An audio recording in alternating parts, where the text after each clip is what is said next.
bad image. It's street fighting. And when the Chinese refer to Chuan Fa, I see Shaolin mentioning about Chuan Fa recently, and I was like, wow, really? We kind of like the bad boys. We're not like jiu-jitsu. We're not a form-based system. We're a technique-based style.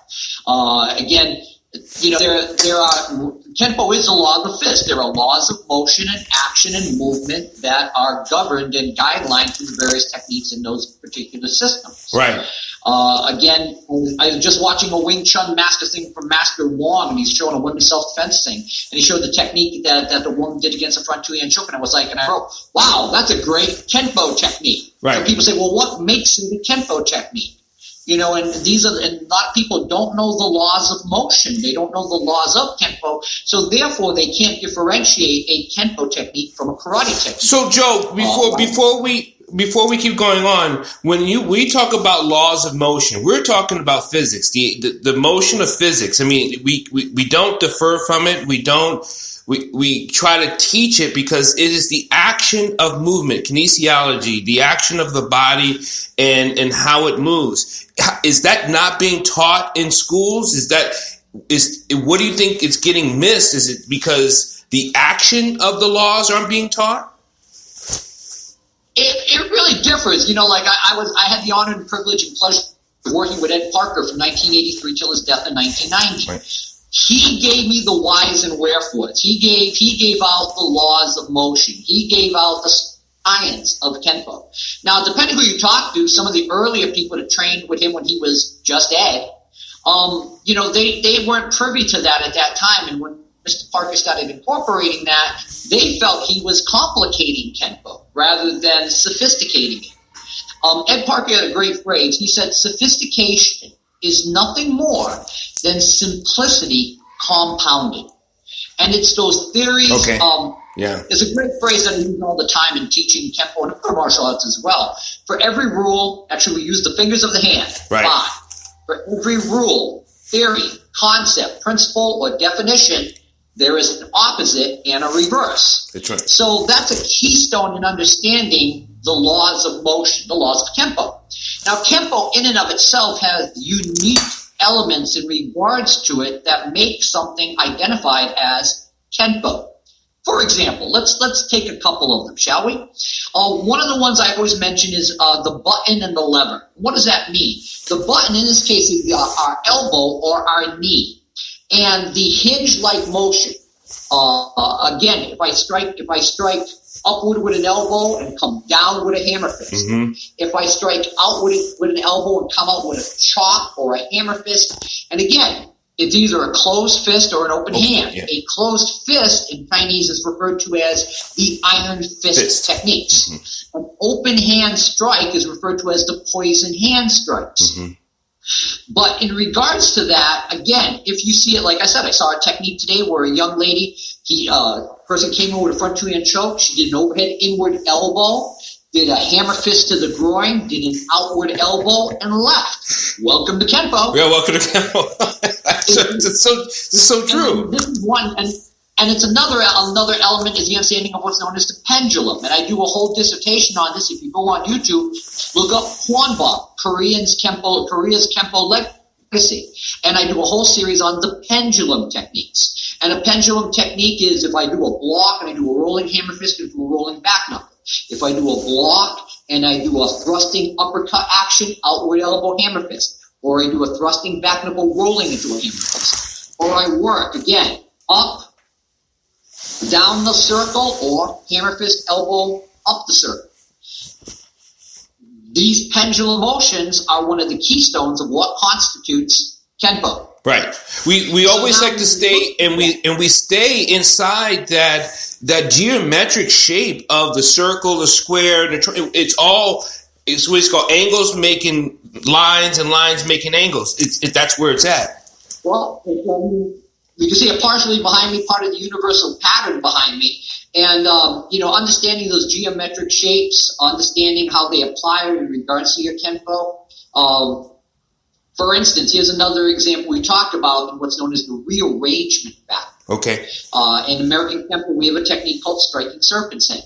It's the only technique taught against a hook. And recently, a couple people have been doing videos about this. One guy did it and said, "Oh, it's against roundhouse." I said, "No, it's against a hook. It's the only technique in Ed Parker's Kempo that's taught against a hook." Yeah. And we block out. We do an inward, downward, diagonal, raking hammer fist into a dipping outward elbow. That L shape. Again, another geometric line pattern within the context of that.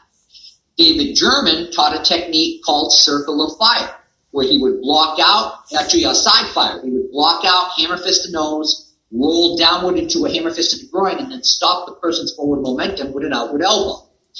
The interstructure of the same actions are there. If I block out, hammer fist, outward elbow, hammer fist to the groin, obscure elbow, I'm doing striking serpent's head. Mm-hmm. If I block out and I hammer fist and go right to the groin and stop with the elbow, well, all the component letters are there. All the component ingredients are there.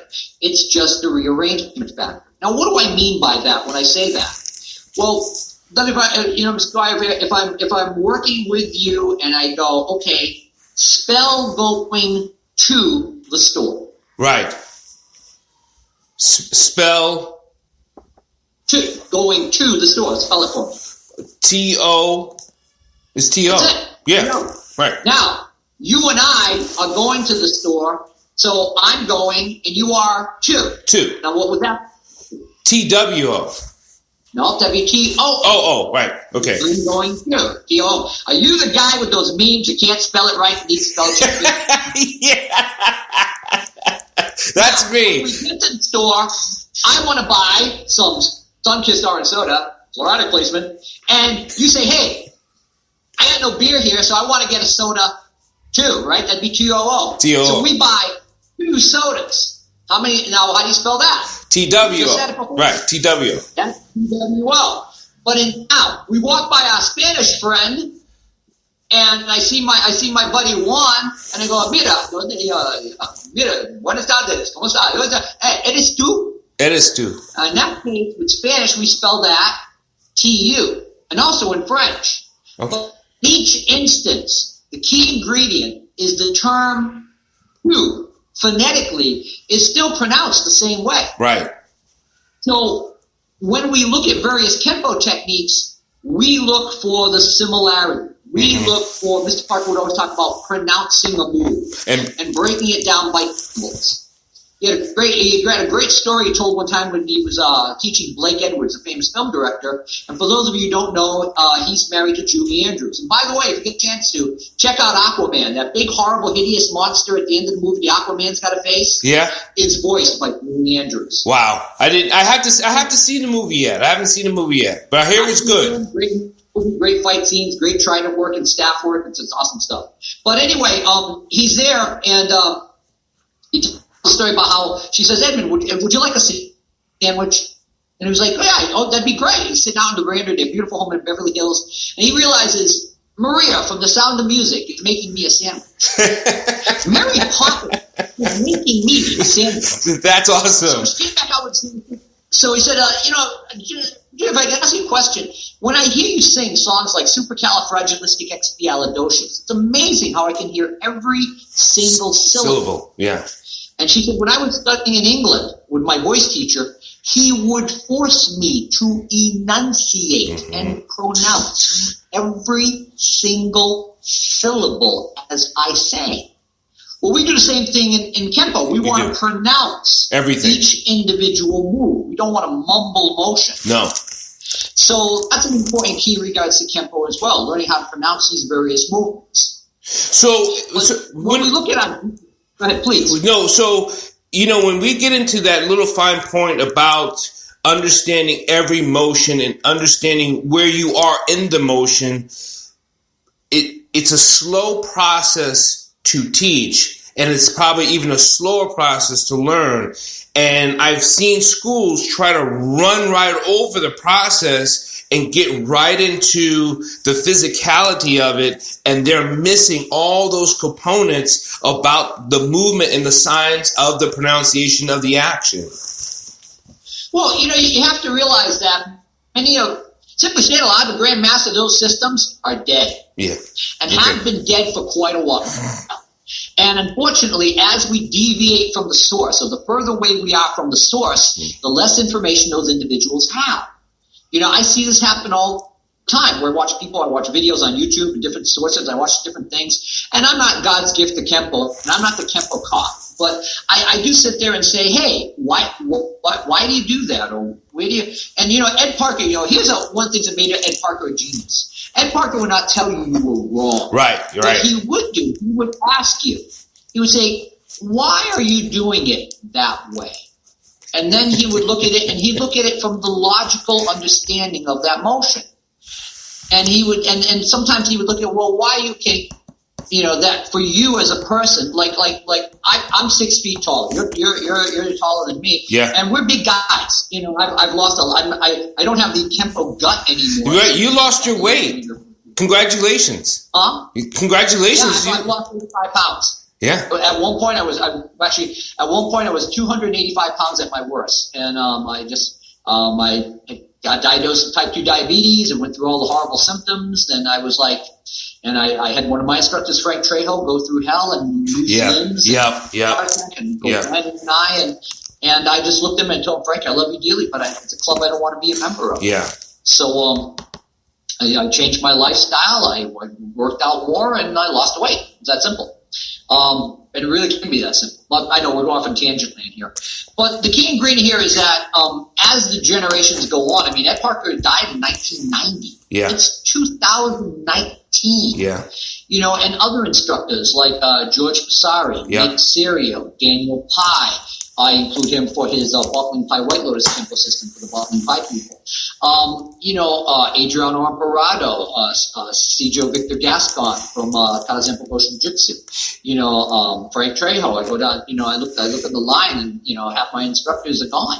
I've lost 9 instructors since 1990. Before we go on, we are losing. And I was telling a young student this recently. We are losing. I feel like I'm losing a lot of the people. All the people I've either trained with, looked up to, and that was those staples for me, and it saddens me. It saddens me because it's a loss. I get it. We will continue to lose people, but you mentioned it before. The further away from the sun we are, the darker it is. And when you get further away from the original, which is the sun, a lot of people are losing so much of that light, and it seems like it's getting fuzzy and darker with the movements and the education. And I just seem like I don't want to be also the martial arts cop or the Kempo cop, like you said, but I want you to understand what that light source is. And it's important because if you don't, you're going to end up fighting a fighter in the street, in combat. Someone is going to fight a fighter, and that misunderstanding that you're going to not have, or not the pronunciation that you were talking about that you're not going to say, you're going to get caught, and you're going to get caught in that motion. I just want to throw that in there. Well, simply stated, I'm spoiled. I'm spoiled in the fact that I got to work with a lot of these men. Yeah. I'm spoiled in the fact that, simply stated, I'm an intelligent individual. Not every, when I used to play Dungeons and Dragons years ago. I'm a D&D person too. Categories, strength, intelligence, wisdom. Intelligence and wisdom were separate categories. And our intelligence is our learned knowledge, and our wisdom is our common sense. Right.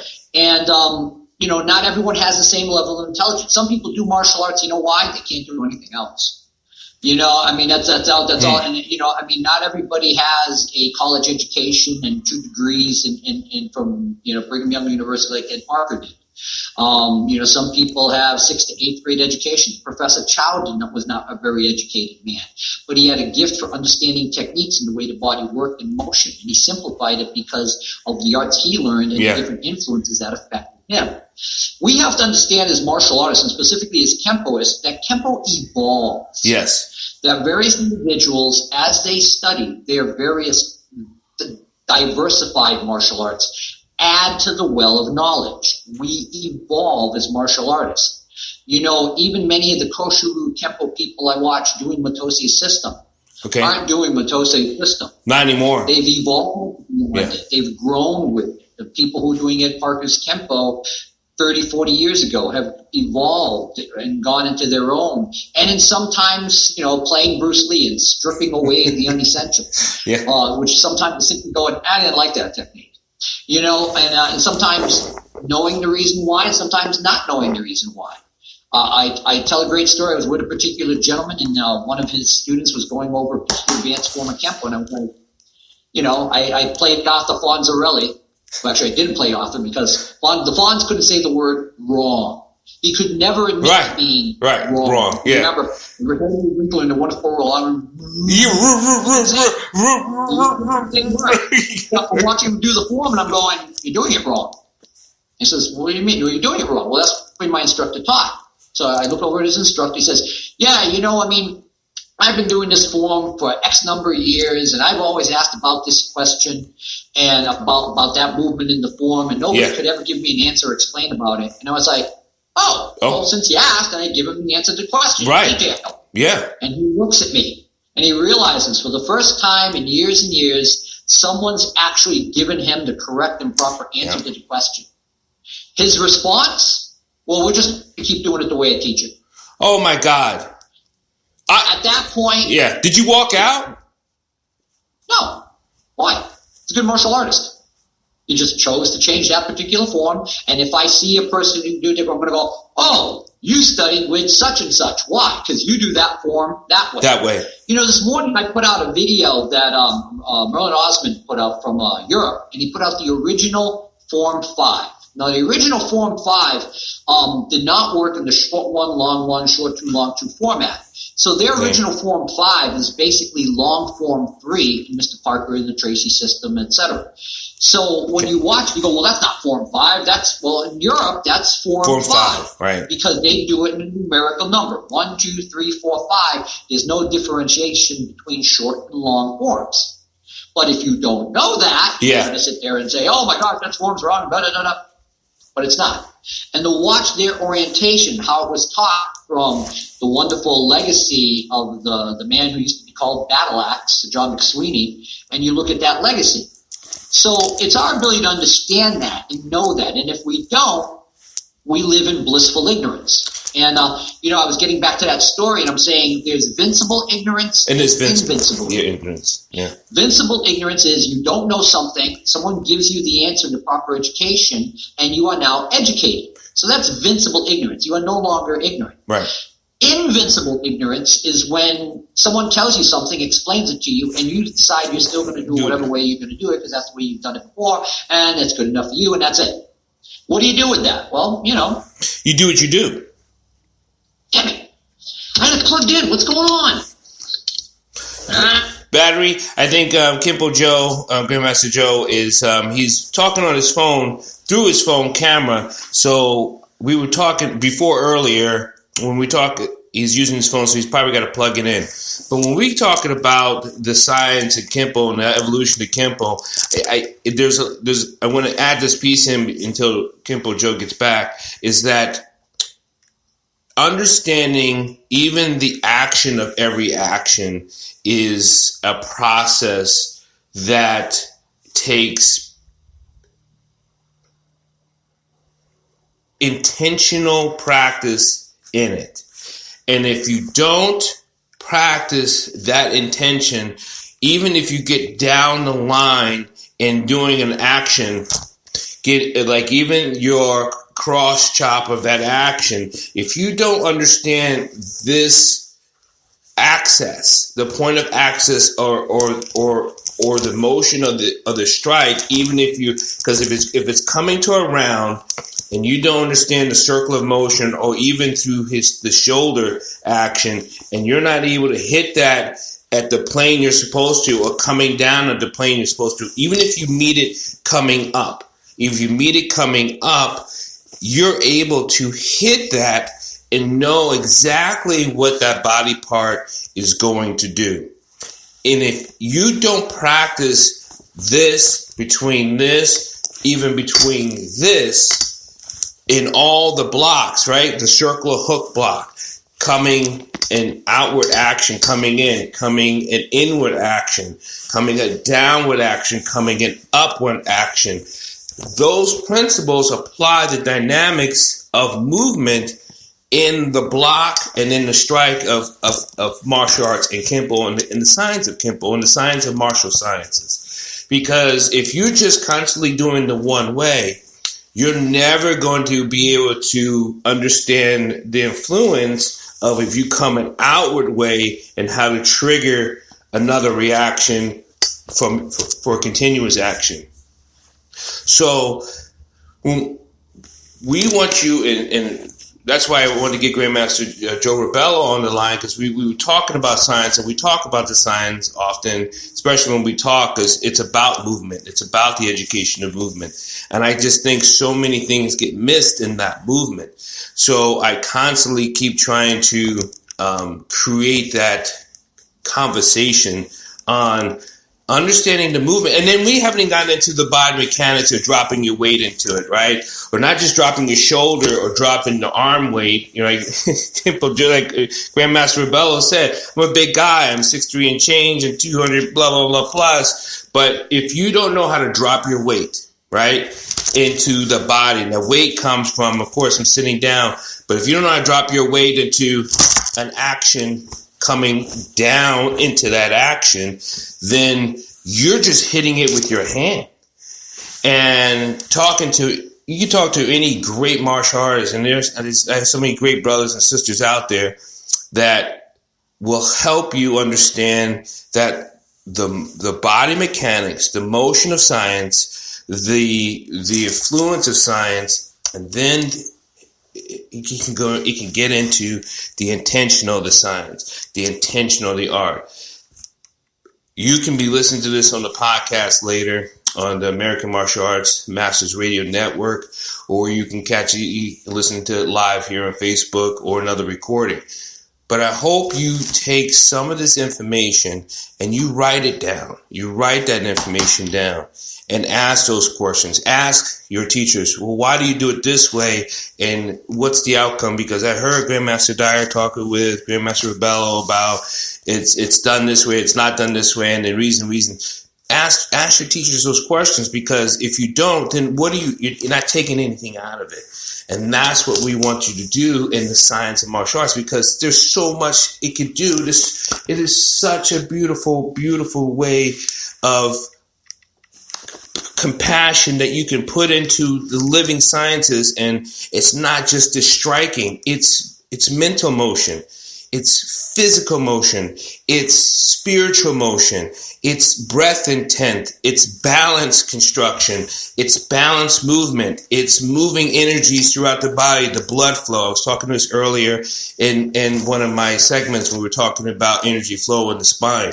It's all that combined into the action of the art. That's why I love the martial science so much. That's why I practice it so much and so often. So we're going to be signing out here. We'll have to catch up again with Kempo Joe and Grandmaster Joe Rebelo, but there's more that we can learn, and we're constantly learning. So don't ever stop learning. Don't ever stop gathering those influences. And yes, we're missing a lot of our seniors and the people who have passed away, but you're the next generation. We're the next generation. We're the next people that's going to be teaching this thing. So any questions, always contact me. I'm Grandmaster Paul Dyer. You can always catch me on my website, DrPaulHolisticScience.com. And I'll be catching up with you later, and many blessings. Ooh,